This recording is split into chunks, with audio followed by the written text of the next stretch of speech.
bilang bahagi ng hakbang upang tiyaking mapupunta lamang sa mga ahensyang may direktang tungkulin sa pambansang seguridad, mas mababa ang pondong ilalaan para sa Confidential and Intelligence Funds o CIF sa panukalang budget ng bansa para sa taong 2026 ayon sa Department of Budget and Management.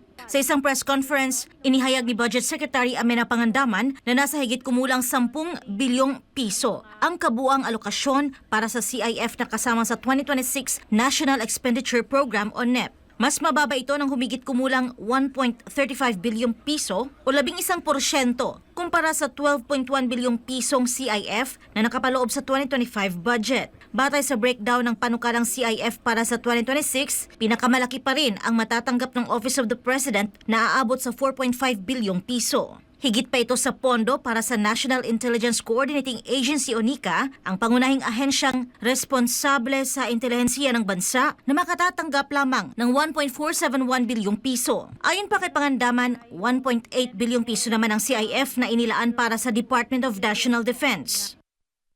Handa po ang DBM at ang inyong buong kabinete na ipagtanggol ang Fiscal Year 2026 National Expenditure Program alinsunod sa direktiba ng ating Pangulo, alinsunod sa malinaw na plano ng administrasyon.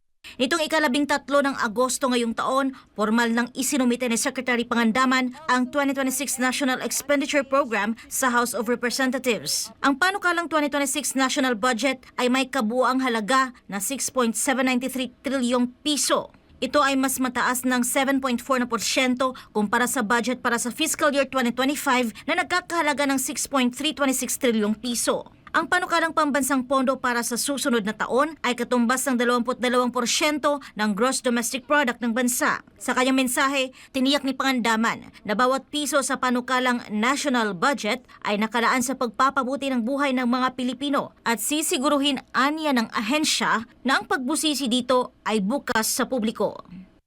Other executive offices po, maraming breakdown. Kasama po kasi dyan yung Anti-Money Laundering Council, Games and Amusement Board, NICA, National Security Council, Office of the Presidential Advisor on Peace, Reconciliation and Unity, Philippine Drug Enforcement. Yung lahat pong yon merong 2.292 billion pesos. Sa ilalim ng proposed 2026 national budget, pangunahin pa rin paglalaanan ng pondo ang social services kung saan nakapaloob ang edukasyon na sinundan ng economic services, general public services, debt burden at defense. Top 10 departments naman ng may pinakamalaking alokasyon ang DepEd, DPWH, DOH at PhilHealth, Defense, Interior and Local Government, Agriculture, Social Welfare and Development, Transportation, Judiciary at Labor and Employment.